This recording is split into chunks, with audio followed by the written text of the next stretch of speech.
Slurpee sip. So this morning's conversation is about, I want to say spiritual warfare, kind of, but warfare in general, I guess, is the way I went about it. The guy I'm talking to wants thinks that we should use tech. We need to advance new technology to take back our world, right? And he had a good point, decent, right? But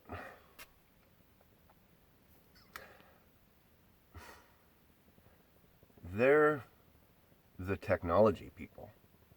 Like, in that instance, he's kind of going up against big tech, and he's going to go to their playing field, their battlefield, and try to get set up and fight them. Well, they're already set up. They've already got the trenches dug, or their fucking towers are made, the walls are built, all that stuff's already there. You're coming in with your fucking laptop that you bought from them,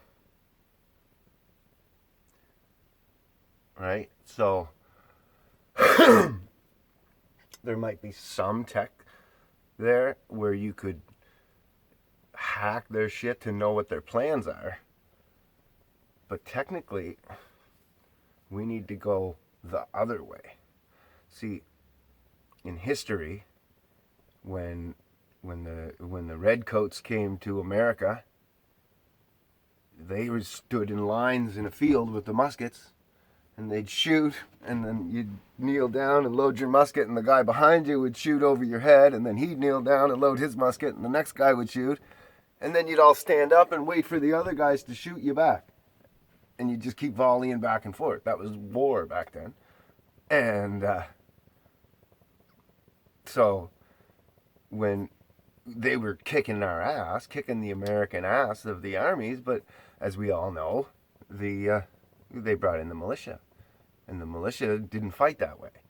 You know, they would be going down the trail not in formation, just riding, and the militia would jump out of the field and shoot them all on the road or whatever, right? And take their gear. And fought very different.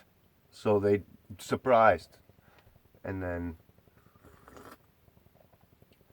fast forward a little bit, World War One, we dug trenches in the ground, and so the guys could do the same kind of fight, but you had a trench to sit in, and you could shoot out of the trench, and you set up like barbed wire fences and landmines before your trench so that they couldn't come forward at you, and you'd guard your trench and shoot bombs and grenades and try to get the other guy's trench, and see if you could get your aim just right to actually get right into a trench and kill a bunch of people. Anyway, then when Hitler came along, he changed it right up, and he did something totally unexpected. They were getting set up to dig trenches and do trench warfare, and he came in with tanks and just ran them right over, and like pushed back England and France like in days. It was amazing fast. They didn't have time to regroup and to think about what it was that they were going to do. It was like, I don't know, record time, in months, whatever it was. It wasn't a very long time.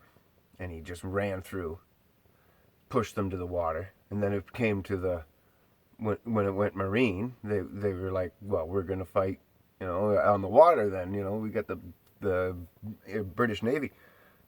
He went underwater with the U-boats, submarines, what we call them, but he called them U-boats, and they had no defense at all. He took out their whole Navy like that. Like they couldn't even find them at that point. What we ended up, we didn't have the ping and the sonars and stuff. And then they came up with like the barrels where they'd throw the barrels and have them fused to blow up at different depths in the water and try to hit the boats, right? But that took a while to come up with that defense. And then it was the Americans that had to supply the boats, because even after on the land, he had pushed Britain right to the coastline, the army, and he could have just wiped them out. And he said, call a ride and get the fuck out of here. Go home. And so they called like fishing boats and cruise ships and all that shit. And all these boats had to come in and pick up all these soldiers and take them home to Britain, defeated. And then they regrouped and came back at him. And then with the Navy and all that, and he pushed them all back and defeated their Navy. That was the second time that I was just talking about. And then he was bombing them. And that's what you see in the movies. When you see, everybody moved out of the cities and they're living in the small towns in England. And the cities are all being bombed. And like Anne of Green Gables and stuff like that. That was actually going on. And then, again, Hitler's generals said, all we got to do is send in the foot soldiers at this point. And we just establish bases in their cities, and then we own England. And Hitler said no. Germany said no. The leader, whatever you want to call him, I guess. I'm not supposed to say his name. He said no, and he focused on Joseph Stalin. And said that communism was the real enemy to mankind or whatever. And he let England go a second time. And that's when the Americans came in.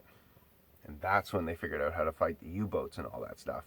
Was when, because England was going to sign the peace treaty or whatever.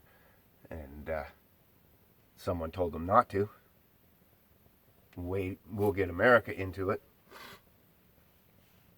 That certain someone went, grabbed the Americans, Woodrow Wilson, I believe it was, and president at the time, and they just told him, you're going to war.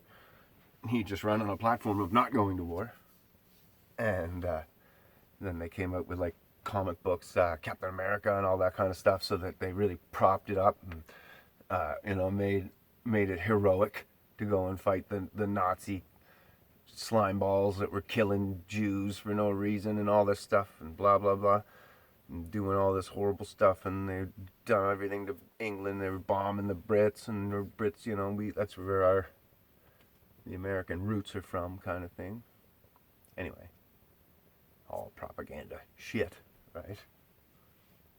The propaganda.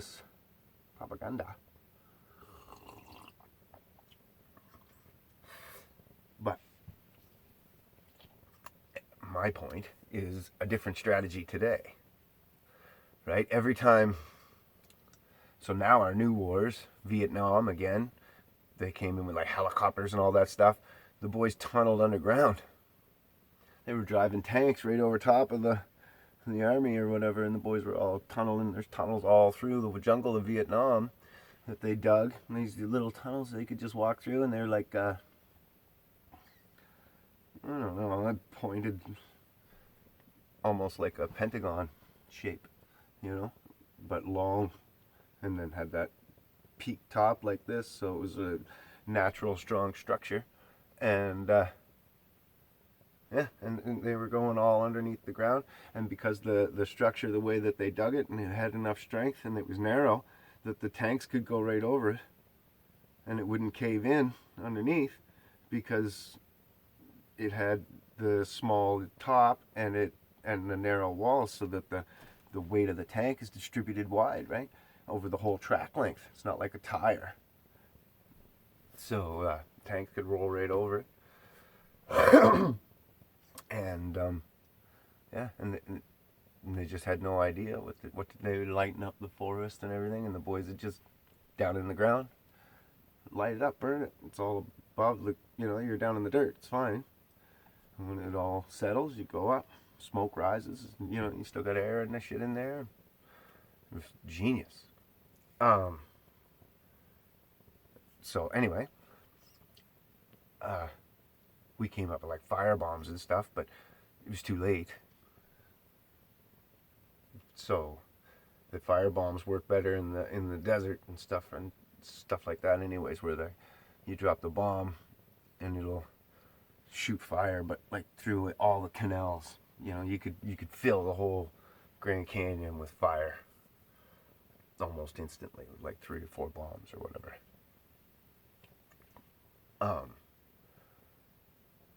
So our new technique on this one, they have all the power, they have all the money, they own most of the everything, right? But they need this reset to happen, the Great Reset. Economy's gonna fucking collapse. We're gonna go into a depression. If we could go away from tech, everybody go to something simpler. You know, don't deny our technology. We've got it. Obviously, use it to some extent. I mean, phones and stuff we don't need, but I mean, go back to CBs and stuff like that. I'm not saying go to Amish style, but get rid of the tech that they're going to be tracking you and tracing you and listening to everything you're doing with, and just start going on like a barter system and leave them out of it. We hold the cards, not them.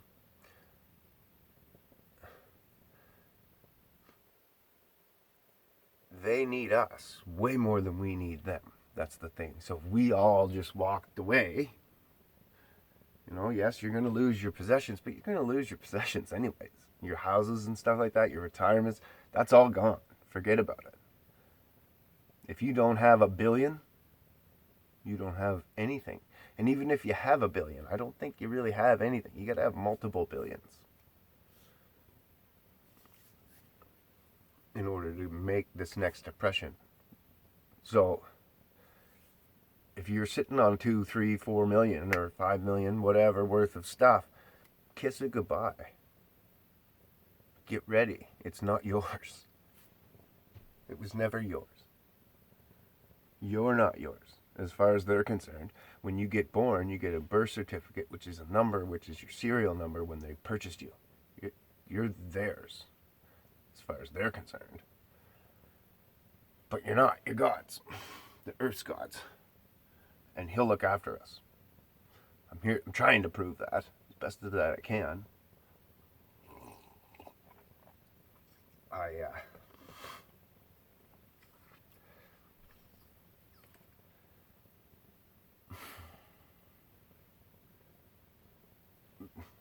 It's in His hands, whatever. I don't know how this is going to go or how He's going to provide. I don't know in which way, but I know that I'm not going to starve to death or freeze to death. I'm going to have hard times, definitely. But I had hard times before. You're having hard times right now, I'm sure, at some point in your life, over the next month, whatever, right? Whether it be Christmas bills or whatever, right? Once we get out of that system, all of that stuff goes. Your taxes, all that stuff. We just, nope. Everybody take what you have now. Start buying silver and gold coins and stuff so that we got a barter, and then buy product and learn something. Learn to do something. Be useful, right? Whether like grow something in the summertime or buy things that are already grown and pickle it all up, and then, you know, then you have pickles to trade or pies or whatever. Who cares? Something. Sewing, knitting, building. There's a ton of things. You know, making power, fridges, anything of that sort. Ways of cooking. You could just gather wood.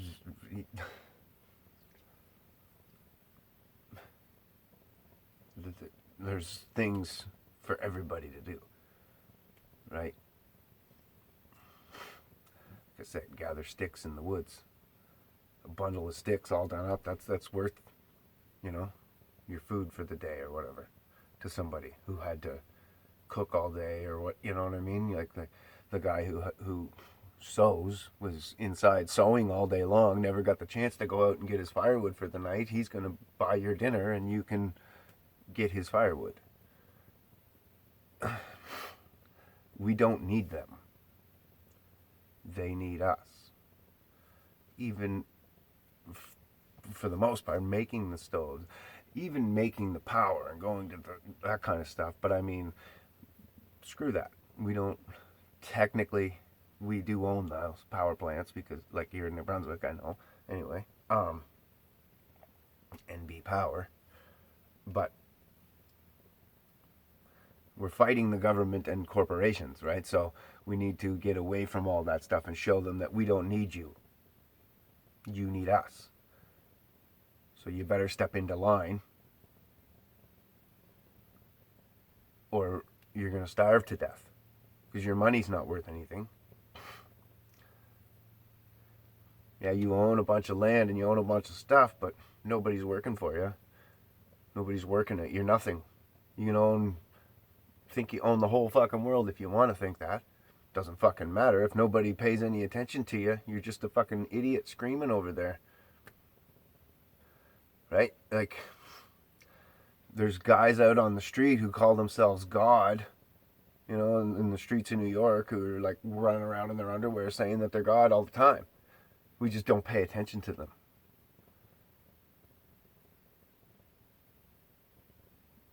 So that's what that's how we need to deal with this fight, I think. That's a simple way of winning. That's what I've been saying, boycott, right? We got to get away from their products. Sorry about the slurping noise. I hate that shit. People noises. Fucking gross people.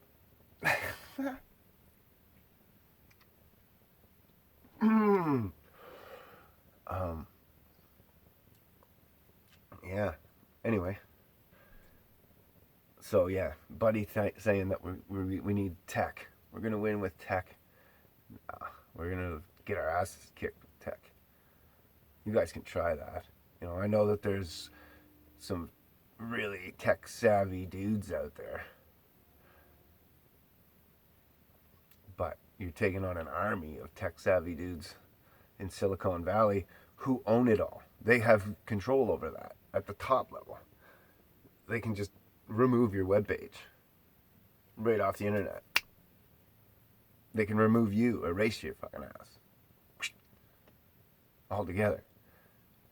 Even if you're Donald Trump and you're standing president, they can pull you right out of the fucking system and you're gone. Like,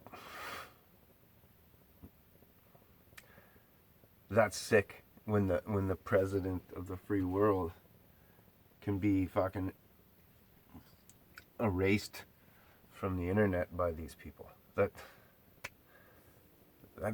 should be enough right there. Yeah, some people didn't like what he said. He whatever, he was crazy fucking with his things. But he did win. And he had the right to do that. And they had no right to take him down. And he never called violent, blah, blah, all that bullshit. That was all bullshit. And what he did was he called them on their lies. And they couldn't stand being called liars because they are liars and they have no defense for it. Their only defense was to just shut them down and make them disappear. So that's what they did. And then they tell you it's something else. You're never going to win on their grounds. Even this right here. You know, I'm using their platform to get out what I can, but I'm not viewed for what I say, you know what I mean? Like, obviously low quality and all that, but I mean,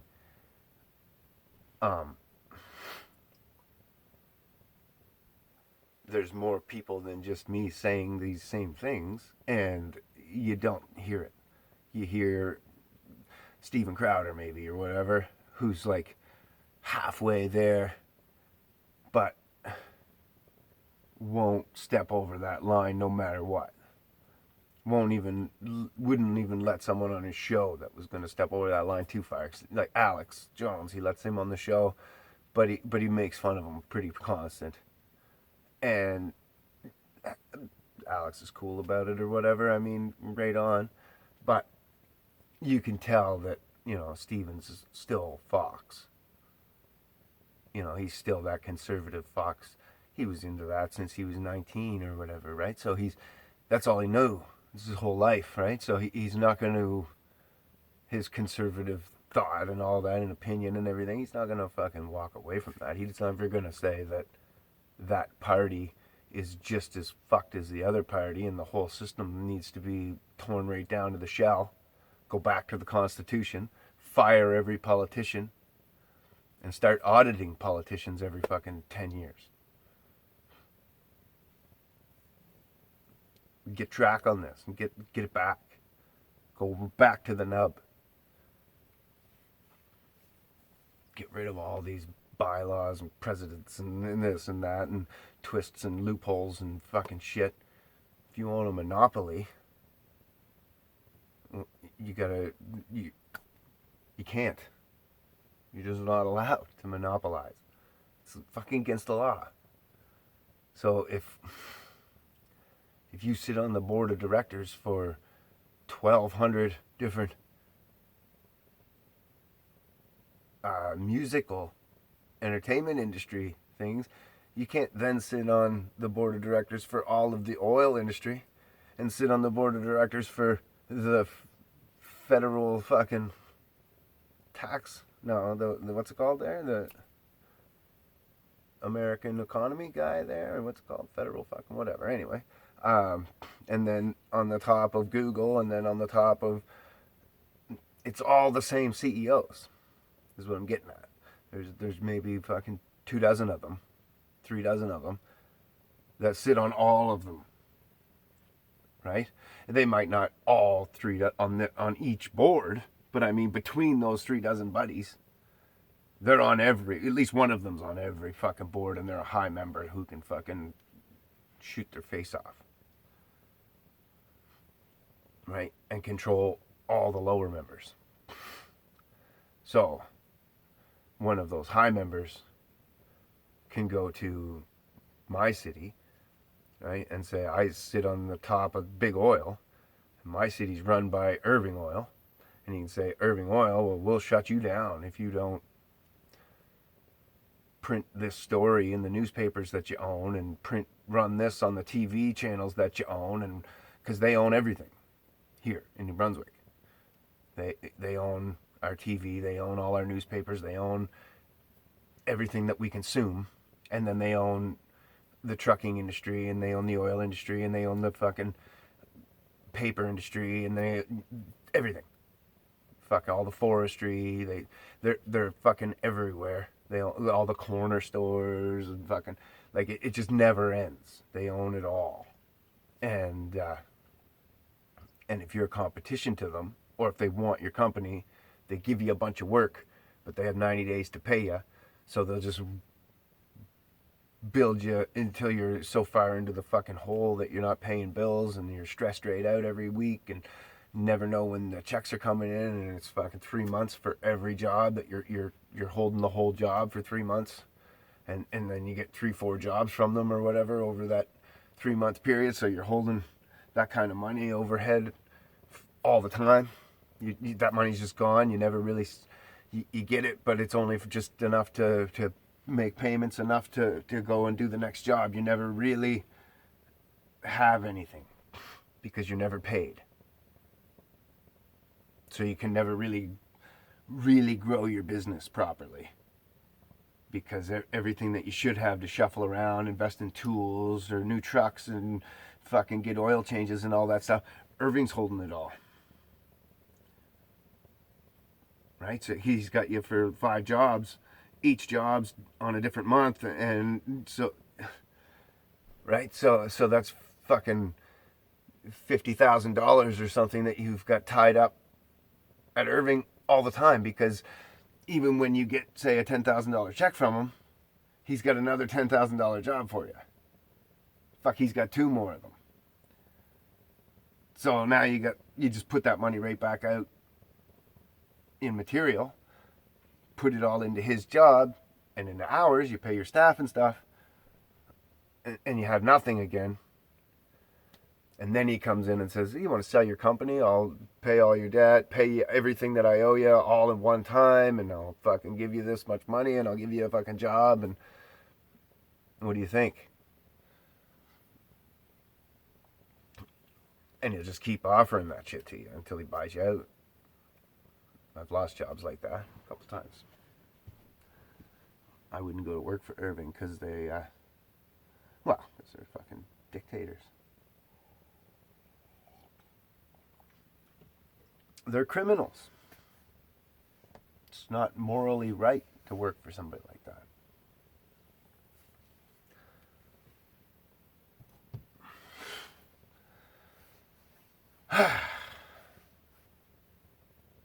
So, anyway, our way of fighting isn't to fight or act at all, really. It's to push away from them. And people are doing it. People are quitting their jobs. They just don't know where to go yet. We need to start coming together. Purchasing lands, whatever we got to do, set up and start our trade system.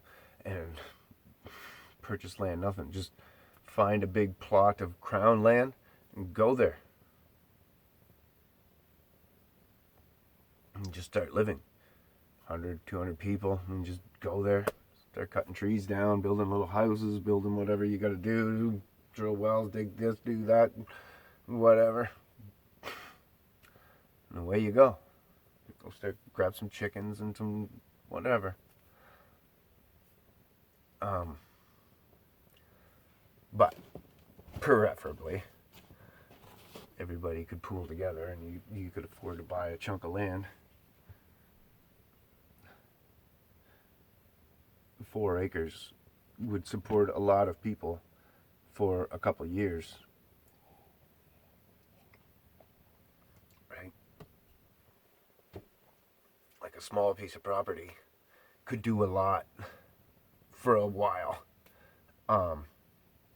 It wouldn't support 100 people or anything, but 40 people or whatever with shitty living could cram together and really work that piece of property. Make money enough to buy more property and expand very quickly. A couple of years or whatever, depending on the people and the talents because you don't only have to work that land too, right? You can also go out and whatever, and you can whatever, right? There's ways we could figure this out somehow, or just stay the way we are. Like everybody's already living and you're already paying your bills and you own your house or your building and you're paying your rent. See, but there's like conglomerates buying up all the housing. Here in Canada, they call it socialist housing too, right? Where the government owns all this housing and they put welfare people in there for free or what, you know what I mean? And then they call their property tax, right? So they own everything anyways. Even if you fucking own it, they'll fuck you out of it if they want to. And even if you did own it and you pay your property tax, say they want to put a road in or whatever, that happened to a friend of mine, they gave him $300 an acre and fucking plowed a highway through his acreage and just pissed on him. And screw you, bud, here you go, there's nothing. An acre of land at the time was out in the woods like that, probably $1,200-$1,500 minimum per acre. Or, well, I guess You'd go lower than that. If you bought like a big clump of acreage, you'd probably get it for $800 an acre. Or whatever, close to that, 1,000. It wasn't 300, that's for sure. You wouldn't go get a piece of crown land at $300 an acre anymore. Anyway, I digest. The thing is,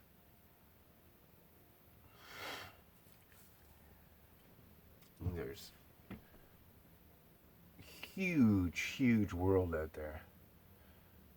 And if we're non-compliant as a whole, they can't enforce anything.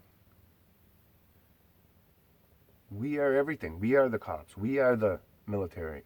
We are the people. It's us. You know, it's our sons and daughters and cousins and brothers and sisters. It's not... Now, a lot of them are fooled. But they're starting to wake up more and more all the time. I've seen a picture of a vaxxed baby. It must have been fake. This morning. Had to have been fake. It's gross, though.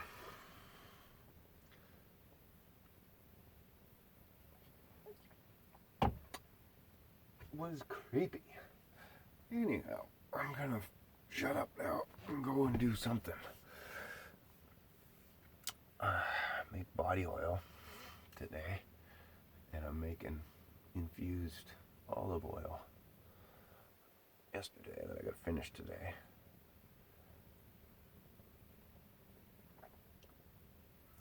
So, anyhow, have a good day.